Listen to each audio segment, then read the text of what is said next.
I think the biggest challenges in setting up the clinic are was trying to define what type of patients that we want to see in the clinic. The clinic is designed to see patients with therapeutic dilemmas, so we're seeing patients that haven't responded to therapies.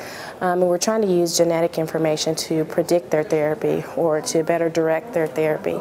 So in the patients that we're able to see, sometimes the testing that's available, it may be somewhat difficult to interpret. So I think that's also been another challenge in the clinic as well, is sometimes the testing may be somewhat subjective, so we have to use some clinical judgment on that part in trying to direct their therapy.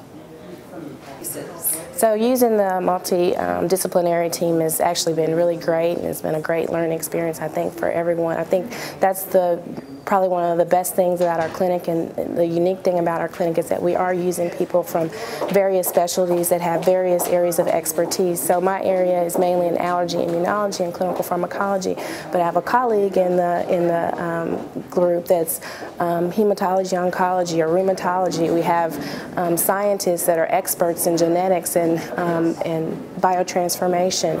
So the questions that we get in the clinic are very complex, and so not one person can usually answer that question. So we're able to bring together a great team of people that have expertise in their certain area, and I think could do a very good job at trying to direct therapy that way. So I think the clinic actually will change over time, and I think that will change in a positive direction.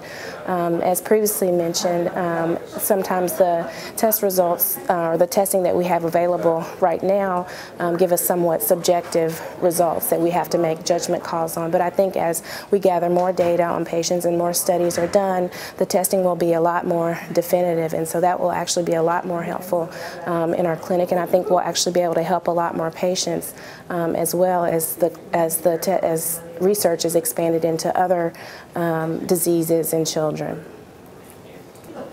I don't know if genetic testing has really changed my diagnostic testing. It has certainly changed the way I practice medicine, though. I think that now I think of things in more of a systematic way than I did before. Now genetics is always in the back of my mind of when a patient's not responding to a medication, whether or not it's a genetic reason that we need to be looking into. Even though many of those tests aren't available right now, it's still something that I think about, and I'm actually working on myself in some of my research.